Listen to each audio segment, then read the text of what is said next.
Good morning students. Today we will start new lecture relation and functions जो कि हमने previous lecture में भी किया था but उस टाइम हमने दो ही questions किए थे. Now we will do some more examples. First of all, 8th का second example is if set A is there 1 2 3 4 5 6 and R is A comma B such that B is divisible by A.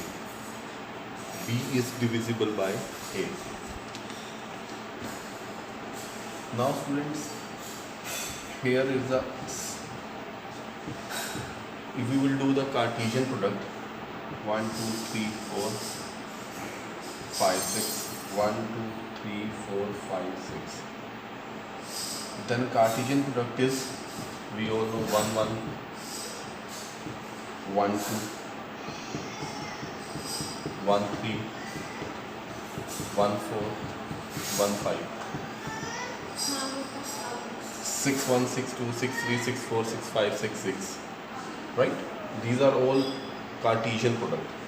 Now R, B is divisible by A, means B is divisible by A. For example, reflexive. In reflexive, what we consider A comma A should belongs to R, right? So 1 comma 1 belongs to R because 1 is divisible by A. 2 comma 2 belongs to R. 3 comma 3 belongs to R. 2 is divisible by 2. 3 is divisible by 3. Right? So it is your reflexive. Now next is symmetric. In symmetric, what we consider, for example, 2 comma 6 belongs to R. 2 comma 6, it will be in the Cartesian product. 2 comma 6, right? And 6 is divisible by 2, बिल्कुल सही. तो क्या 6 comma 2 भी R से belong करेगा? It is not possible, right? 6 तो है 2 से डिविजिबल, तो क्या 2 भी 6 से डिविजिबल है? नहीं है, तो it is not related to R, right? Next is transitive. A comma B should belongs to R, then B comma C should belongs to R. That implies A comma C should belongs to R, right? A comma B, for example, 1 comma 6 belongs to R, then 6 comma 1 belongs to R. That implies 1 comma 1 belongs to R. 6 is divisible by 1, right? 6 is divisible by maybe any, you can take,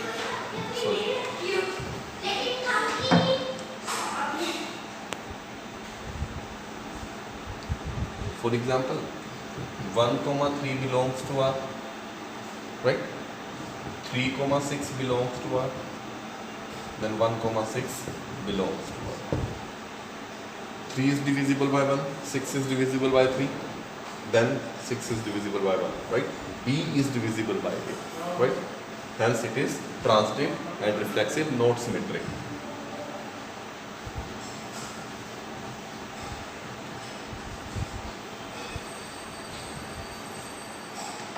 Next question is here 11.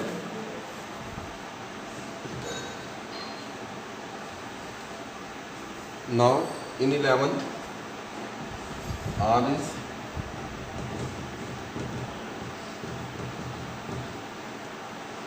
is reflexive and transitive but not symmetric.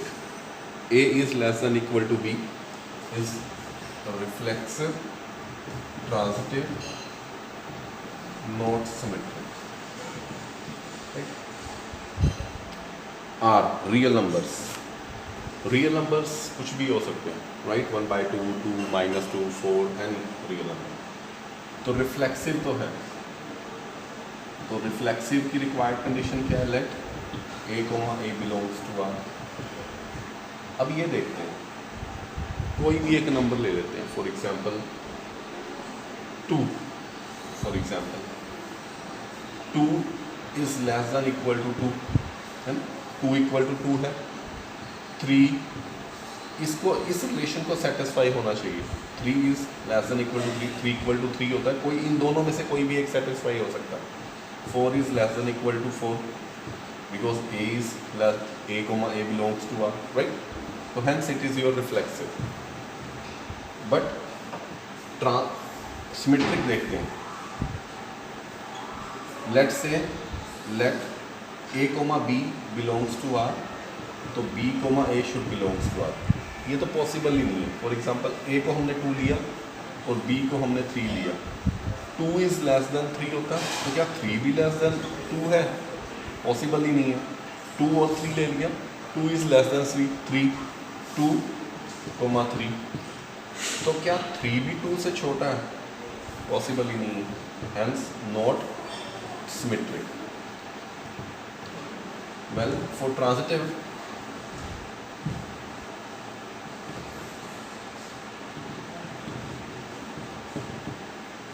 in case of transitive, what we can done, 2 comma 3, 3 comma 2 and 3 comma maybe 4, then 2 comma 4, 2 is less than 3, सही है, 3 is less than 4, then 2 is less than 4, right? Hence it is your transitive. This is your transitive, right?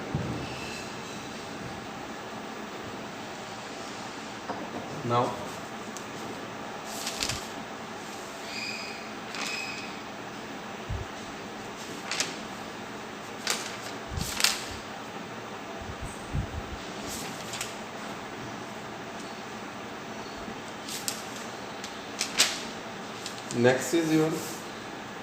next exercise is your equivalence relation.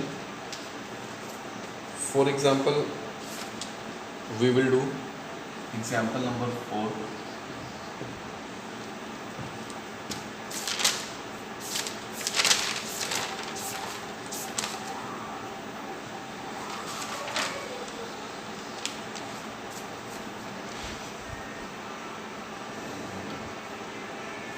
Here it is saying, example number 3, sorry.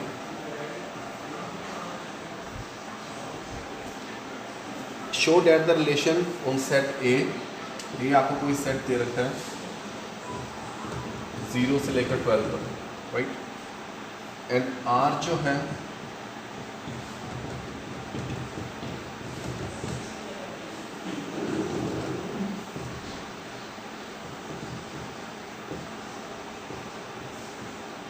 Multiple of 4 का मतलब क्या है? Divisible, मतलब 4 divides any number, right. Now what we can do, reflexive, हमें prove ये करना है कि इक्विवेलेंस रिलेशन है या नहीं। इक्विवेलेंस रिलेशन का मतलब रिफ्लेक्सिव, सिमेट्रिक और ट्रांजिटिव तीनों। For reflexive let A comma A belongs to R. देखें, अब हमने इस रिलेशन के अंदर डाला तो a माइनस ए 0, 0 तो मल्टीपल है 4 का, ऑब्वियसली 0 तो सबका मल्टीपल है, hence it is your reflexive, right. For symmetric, मान लीजिए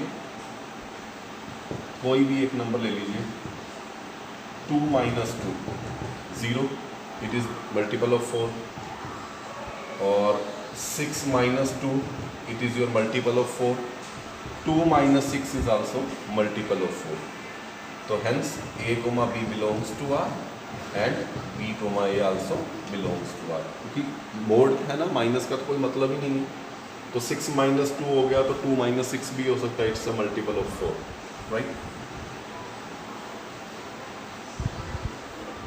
नाउ फॉर ट्रांजिटिव, ट्रांजिटिव के लिए हमारे पास रिक्वायर्ड कंडीशन क्या है?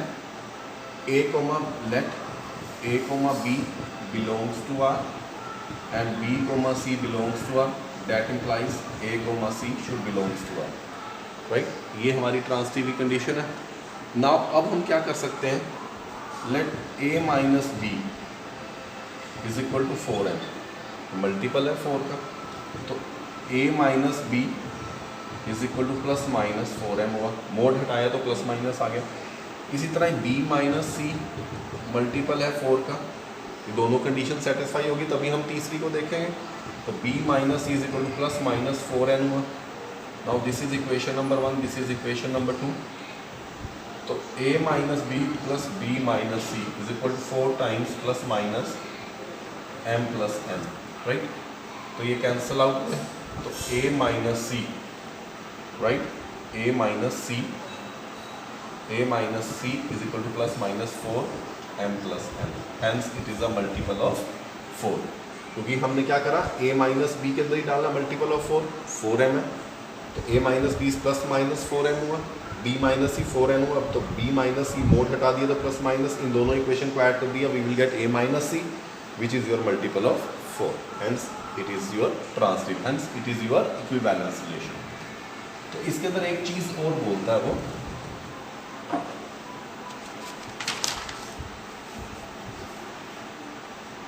अब वो बोलता है also find the set of all elements related to 2, कि 2 से सारे एलिमेंट्स सेटिस्फाई होने चाहिए, right?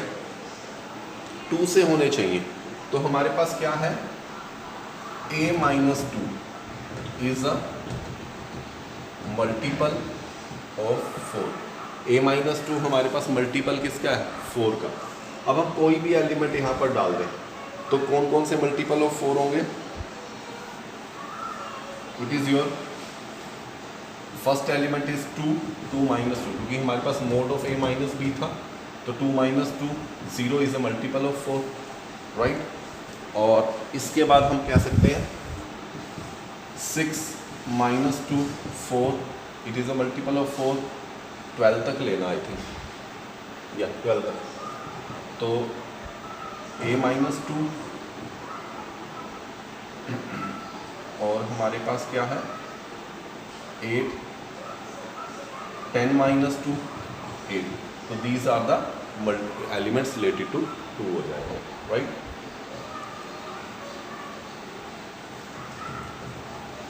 Now next question is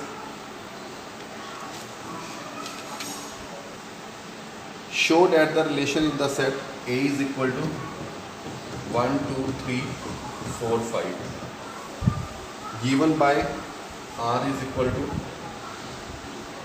A comma B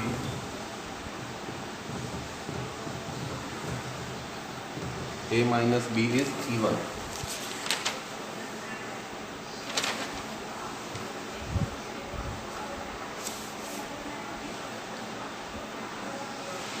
A minus be even they रखा है, A हमारे पास ये है 1 2 3 4 5, 1 2 3 4 5, तो 1 का 1 के साथ, 1 का 2 के साथ, 1 का 3 के साथ, ये सारे हमारे कार्टेशियन प्रोडक्ट बन जाएंगे एक रो से। रिलेशन क्या कहता है, mod of A minus b is even, right? और इसमें ये कहता है कि show that it is your equivalence relation.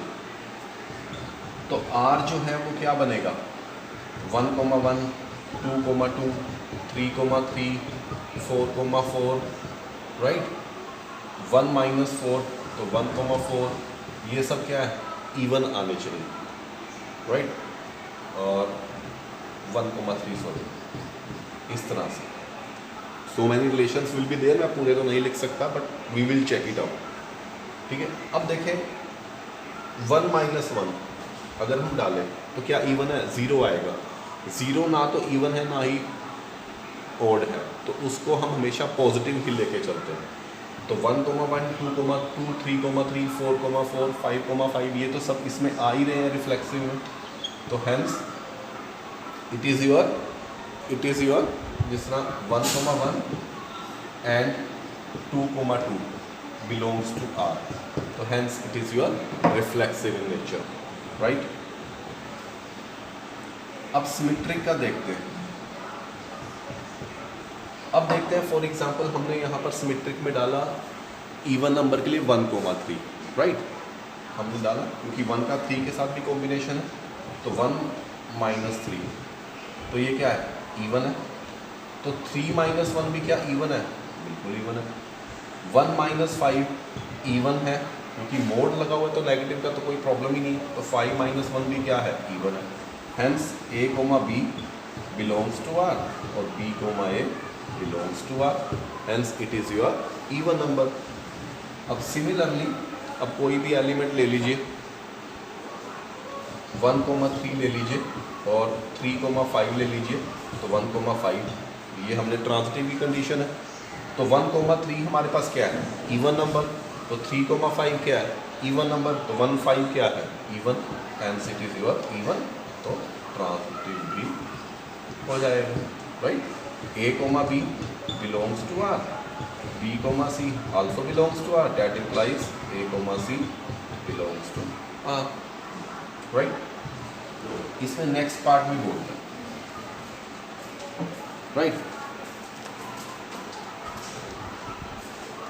इसमें नेक्स्ट पार्ट बोलते हैं also show that the elements of 1, 3, 5 are related to each other, all the elements 2,4, 1, 3, 5, 2,4, वो कहते हैं 1, 3, 5 एंड 2,4 रिलेट कर रहे हैं, ठीक है, related to each other and all the elements are related to each other, but no elements of 1, 3, 5 is related to any element. वो कह रहा है कि ये आपस में रिलेट कर रहे हैं, ये आपस में रिलेट कर रहे हैं, लेकिन ये दोनों आपस में रिलेट नहीं कर रहे हैं। तो 1, 3, 5 रिलेशन में ही हमने चलना है। रिलेशन हमारे पास क्या है, mod of a - b is even. अब देखें 1 - 3 डालें इवन आएगा, 1 - 5 डालें 1 - 3 इवन, इसको लेना 3 - 5 इवन, 1 - 5 इवन, तो ये रिलेट हो गए, yes they are related to each other because जब हम इनको रिलेशन में डालेंगे they will get the even number. 2,4 भी 2 - 4 इवन, 4 - 2 इवन, हमने रिलेशन के अंदर डाल दिया। बट अगर हम 1 - 2 डालें और 3 - 2 डालें तो वो इवन नहीं आ रहा, हेंस ये दोनों आपस के अंदर रिलेट नहीं कर रहे, they are not related to each other.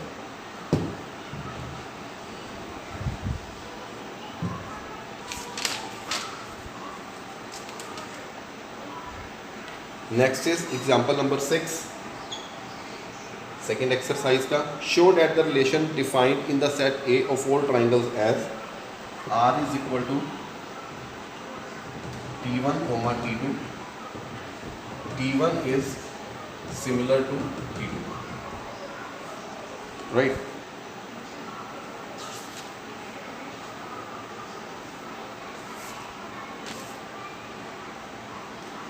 अब देखिए स्टूडेंट्स, सिमिलर क्या होता है,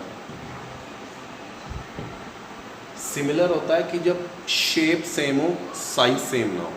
कॉन्ग्रुएंट क्या होता है, साइज और शेप दोनों सेम होता है ना, ये मतलब होता है। तो अब रिलेशन हमारे को क्या दिया हुआ है, T1 is similar to T2 और उसके बाद वो हमारे को कहता है इक्विवेलेंस रिलेशन है। तो इक्विवेलेंस रिलेशन है, इसका मतलब हमारे को रिफ्लेक्सिव, सिमेट्रिक एंड ट्रांजिटिव तीनों प्रूव करने हैं। तो रिफ्लेक्सिव के केस में क्या है, let a, b belongs to R, sorry a belongs to R, तो T1 सिमिलर टू T1 होगा, T1 तो आपस अपने आप में ही सिमिलर है, ठीक है, तो hence it is your reflexive. Now symmetric, let a, b belongs to R and b, a should belongs to R, तो T1 a, b, T1 is similar to T2 है, राइट। तो क्या T2 भी similar होगा T1 के, obviously it will be. T1 अगर T2 के similar है तो T2 भी तो T1 के सिमिलर होगा, है ना। अब ट्रांजिटिव क्या होगा, transitive, let T1 is similar to T2 and T2 is similar to T3, तो क्या T1 सिमिलर होगा T3 के, बिल्कुल। T1 अगर सिमिलर है T2 के, T2 is similar to T3, तो T1 और T3 भी तो आपस में सिमिलर होंगे, hence it is your transitive, that's why it is your equivalence relation. उसके बाद नेक्स्ट पार्ट वो बोलता है consider 3 right angle triangles T1 with side 3, 4, 5, T2 with side 5, 12, 13, T3 with side 6, 8, 10. Which among the triangle are related? Related कौन सी है? एक क्या है 3, 4, 5, एक है 5, 12, 13, एक है 6, 8, 10. अब देखें, ये इससे रिलेटेड तो है. कैसे? 3/6, 4/8, 5/10, तो 1/2. तो रेशियो प्रोपोर्शनेट होगी, लेकिन इसके साथ किसी की भी कोई रेशियो प्रोपोर्शनेट नहीं है. Hence T1 is related to T3 only.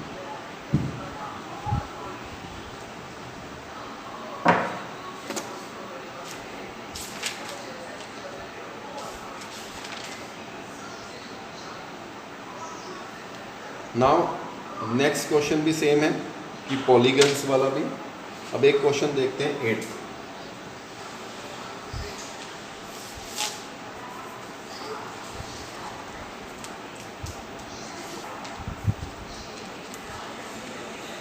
Now next question is, let A is equal to 1, 2, 3 up to 9.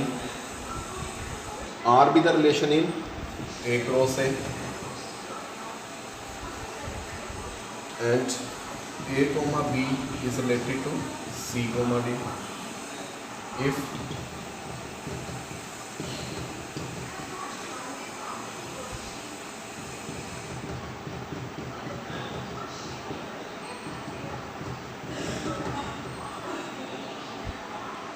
R is an equivalence relation.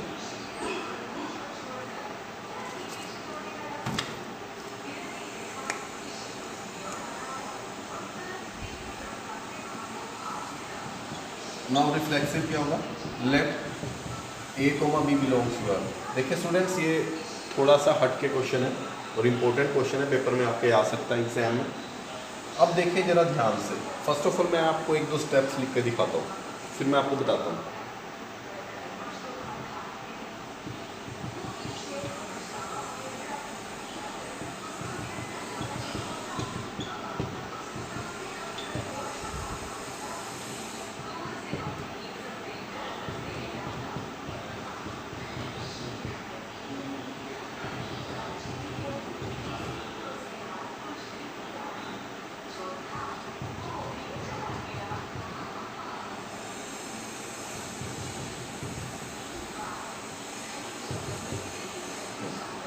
अब स्टूडेंट्स देखें जरा ध्यान से. इसके अंदर एक छोटी सा ट्रिक है. कैसे? हमारी जनरल रिफ्लेक्सिव कंडीशन क्या होती है? A, A should belongs to R, ये होती है. बट यहाँ पर देखें जरा, आपका यहाँ पर दे रखा है A, B related to C, D. ये आपकी सिमेट्री की कंडीशन. This is your symmetry. तो क्या कह रहा है? ये वाला एलिमेंट रिलेशन क्या दे रखा है? A + D, this one, first का फोर्थ के साथ combination is equal to second का थर्ड के साथ. राइट? तो उसने ये कॉम्बिनेशन दे रखा. तो अब हमने क्या करा, यहाँ पर देखो सिमेट्री के अंदर हमारे पास 2 एलिमेंट्स होते हैं, A, B and B, A. तो यहाँ पर देखो 4 एलिमेंट्स हैं. दैट्स वाई रिफ्लेक्सिव के अंदर 2 है. तो let A, B belongs to A cross A. तो A + B is equal to B + A हुआ. Hence it is your reflexive. अब आ जाओ सिमेट्रिक वाला, पहले समझ में आएगा. A, B related to C, D. तो हमारे पास गिवन कंडीशन क्या है? A + D is equal to B + C है. राइट? अब हमने ये सिमेट्रिक है. हमें सिमेट्रिक का क्या मतलब है कि A, B related to C, D है अगर ये वाला, तो हमारे को क्या करना है? C, D should related to A, B prove करना है ना. सिमेट्रिक के अंदर उल्टा हो जाएगा सिमेट्रिक. तो हमने यहाँ तक पहुँचना है. तो A + B हमने यहाँ से उठाया B + C. अब मैं इसको उल्टा कर सकता हूँ. D + A is equal to C + B हो गया. अब मैं इसको यहाँ पर ले आया, C + B is equal to D + A. तो C + B अगर आ गया, C + B, तो C, D related to A, B हो गया. Hence it is your symmetry. Right? तो इस तरह से हमने करना. अब ट्रांसटिव क्या होगा? अब सिमेट्री के अंदर 2 थे, तो ट्रांसटिव के अंदर हमारे 3 होते हैं. तो वो अब उसमें शिफ्ट हो जाएंगे. देखें, A, B, C, D and E, F. A comma B related to C comma D है ना, ये हमें दे रखा है। तो हमारे पास क्या हुआ, A plus D is equal to B plus C and C plus D related to E comma F हो जाएगा। A comma B related to C comma D, तो हमने ये रिलेशन उठा लिया। सी कोमा डी इससे रिलेटेड है तो हम कैसे उठाएंगे, C plus F is equal to D plus C, इसका इसके साथ, इसका इसके साथ। तो अब हमारे को क्या करना है, ये इससे रिलेट करना है। तो ए, अब देखें इसको कैसे लिख सकते हैं हम, A plus D plus C plus F is equal to B plus C plus D plus E, right, ऐसा लिख दिया हमने।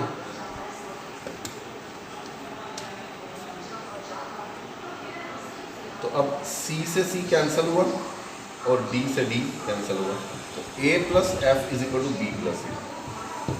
A plus F is equal to B plus C का क्या मतलब है, A comma B related to E comma, right.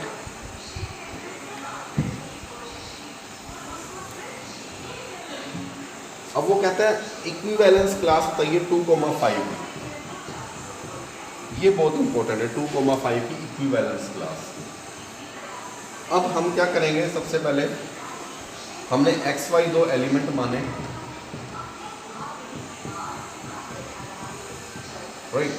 अब relation के अंदर हमने पुट कर दिया x plus 5 is equal to y plus 2, कोई भी वैल्यू ले लीजिए आप, for example y is equal to x plus 3। तो जो आपको दिया हुआ था 1 to 9 वैल्यूज डालते जाए, 1 to 9 कोई भी वैल्यू डालें। फॉर एग्जांपल आपने x की वैल्यू 1 डाली तो y क्या आ गया 4, 2 डाली तो y क्या आ गया 5, 3 डाली तो y क्या आ गया 6, ऐसे 9 तक जाना है। 3,6, 4,7, 5,8, 6, राइट। इस तरह से आपके इक्विवेलेंस क्लास हो जाएगी।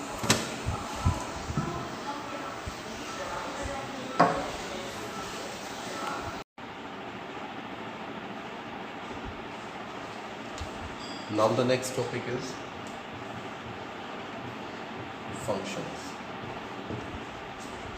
Now what do you mean by function? Function, it is your special type of relation.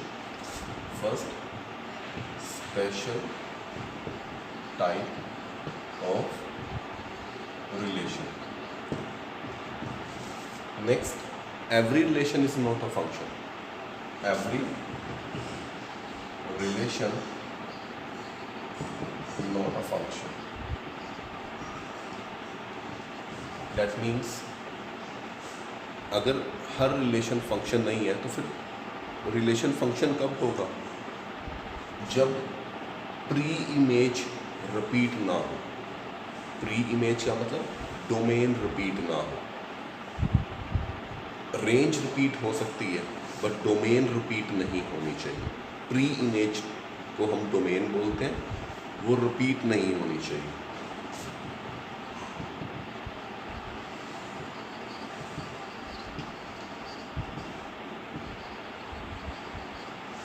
Right, pre image should not repeat. कैसे, 1,2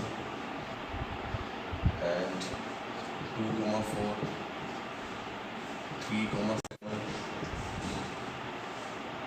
4,8, क्या ये फंक्शन है? बिल्कुल है। ये देखिए, this is your pre image और डोमेन। ये प्री इमेज और डोमेन है, कहाँ रिपीट हो रही है? It's a function.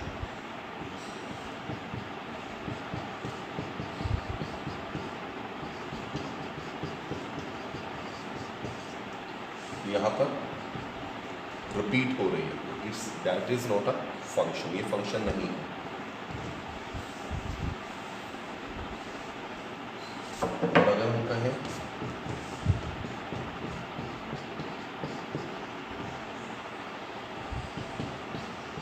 क्या ये फंक्शन है? बिल्कुल है। रेंज रिपीट हो सकती है बट आपकी डोमेन या प्री इमेज आपकी रिपीट नहीं हो सकती। That's why it is your function. अब इसको आप ऐसे देखना चाहो तो ऐसे भी देख सकते हैं।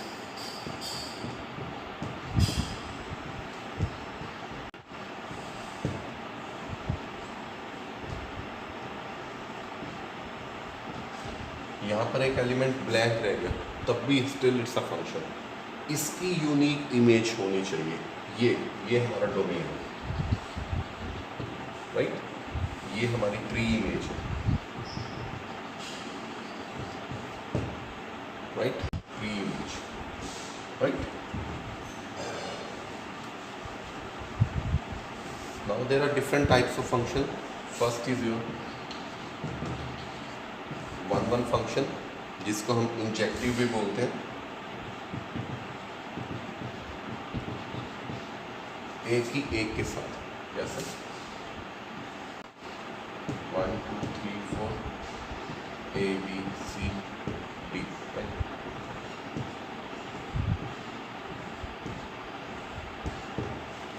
This is your one function. इसका एक एल्गोरिथम होता है। वन और ऑन टू फंक्शन के एल्गोरिथम है, वो मैं आपको नेक्स्ट लेक्चर में बताऊंगा। अभी आप सिर्फ एक बेसिक ओवरव्यू ले लीजिए कि वन फंक्शन क्या होता है, ऑन टू फंक्शन क्या होता है, what are different type of functions, ये हम डिस्कस कर रहे हैं। लेकिन जब हम क्वेश्चन सॉल्व करेंगे एलिमेंट्स के 1.3 एक्सरसाइज के, तो मैं आपको पहले एल्गोरिथम लिखवाऊंगा, then we will solve the questions, right? Now next is your onto function.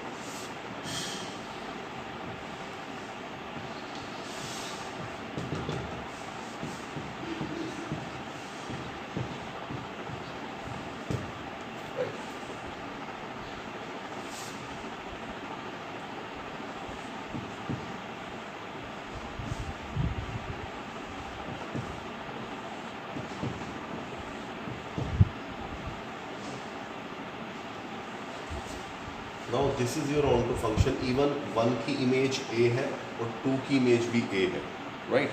This is your onto function. This is your onto function. हो सकता है ऐसा क्योंकि 1 की तो ए इमेज है ना, ये 1 2 3 4 ए बी, तो 1 की ए भी इमेज हो, 1 की बी भी हो, तो ये फंक्शन नहीं है, this is not a function. लेकिन 1 की इमेज ए है तो 2 की भी ए है, 2 की अपनी इमेज होगी ना, 3 की बी, 4 की सी। ऑन टू फंक्शन क्या होता है? दिस इज योर एक्स और this is your y. Y के अंदर कोई भी एलिमेंट बचना नहीं चाहिए, this is the condition, right? Onto functions के लिए वाई के अंदर यहाँ पर आपका कोई भी एलिमेंट बचना नहीं चाहिए खाली। देखो सबकी है, इन सब की इमेज है, इसकी प्री इमेज, इसकी इमेज, राइट? तो इन सब की बन रही है ना, मैपिंग हो रही है सबके साथ, कोई भी एलिमेंट खाली नहीं है। अगर एक एलिमेंट खाली हो जाए, ये वाला फॉर एग्जाम्पल, तो ये हमारा इनटू फंक्शन कहलाएगा, then it is my into function, right? It is not onto, it is into. अगर कोई भी खाली ना बचे तो ऑन टू, अगर एक खाली बच जाए तो इनटू फंक्शन, क्योंकि फंक्शन को तो क्वालिफाई कर ही रहे हैं ना, कंडीशंस फंक्शन की तो क्वालिफाई हो ही रही है। अब हमने ये देखना कि किस तरह से मैपिंग हो रही है। अगर यहाँ पर एक भी एलिमेंट नहीं बचता तो हमारे पास क्या है, हमारे पास ऑन टू। अगर एक एलिमेंट बच गया या 2 एलिमेंट बच गए तो ये हमारा इनटू फंक्शन हो जाएगा, राइट?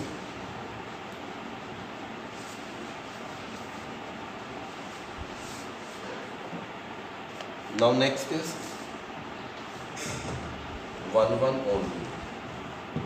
1 1 ऑन टू का मतलब क्या है? एक के साथ एक और कोई खाली नहीं बचना चाहिए, that is 1 1 on to. 1 2 3 4 A B C D,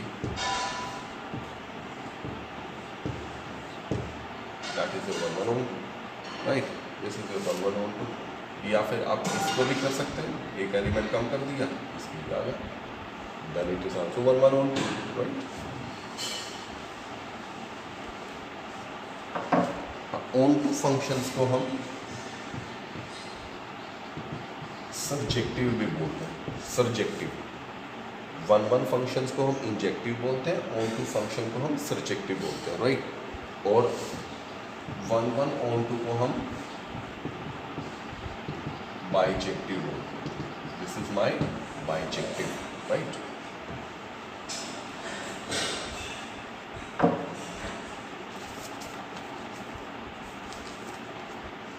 Next is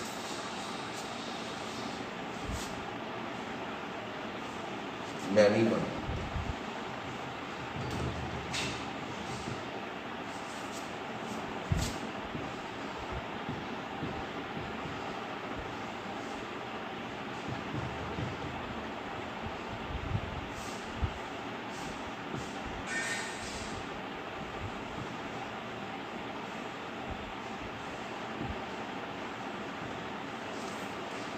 Now this is your many one function. Many one function क्या होता है? जिस तरह फॉर एग्जाम्पल क्लास के अंदर एक टीचर बच्चों को लेक्चर देता है, राइट? तो बहुत सारे बच्चे होते हैं, तो एक टीचर के साथ बहुत सारे बच्चे इंटरेक्शन में हैं, ठीक है? चाहे वो एक बच्चा मुझे सुन रहा है, लेकिन है तो बहुत सारे बच्चे जो एक टीचर से कनेक्टेड है. That is your many one function, right? ABCD. तो यहाँ पर बच सकते हैं, क्योंकि ऑन टू में ही यहाँ पर बच नहीं सकते, ठीक है? मैनी वन के अंदर बच सकते हैं. तो this is your many one functions, right?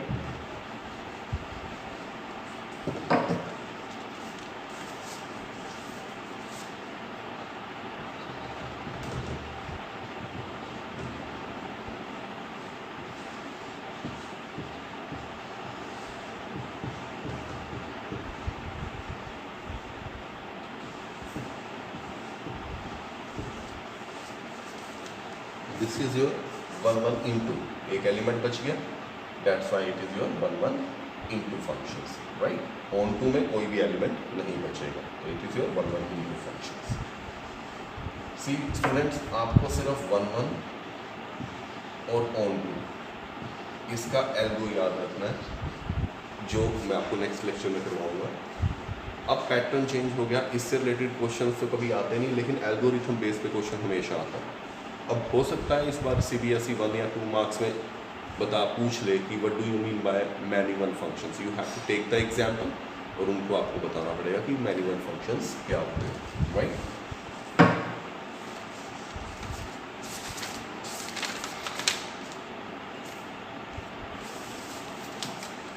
Next is many one into.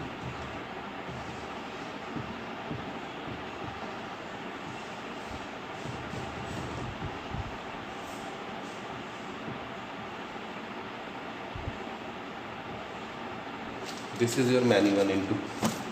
एक फंक्शन छूट गया, A का 1 के साथ, B का भी 1 के साथ, C का 2 के साथ, D का 3 के साथ. That's why it is many one into function. into का मतलब 1 छूट गया, राइट? मैनी वन मतलब एक का इस डोमेन में से 2 एलिमेंट की एक यहाँ पर इमेज बन रही है, राइट? तो इसलिए हम इसको मैनी वन into फंक्शंस बोलेंगे.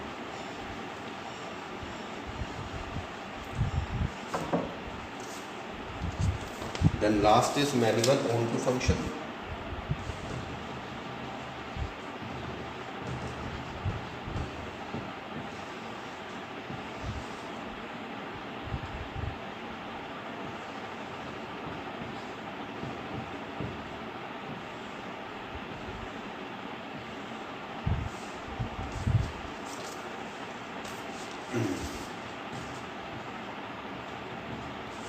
देखिए, अब कोई भी एलिमेंट नहीं बचा तो ऑब्वियसली ऑन टू हो गया, लेकिन मैनी वन का मतलब A की 1 के साथ भी है और B की 1 के साथ भी है, C की 2 के साथ, D की 3 के साथ, राइट? This is your many one onto functions. Okay students, thank you very much.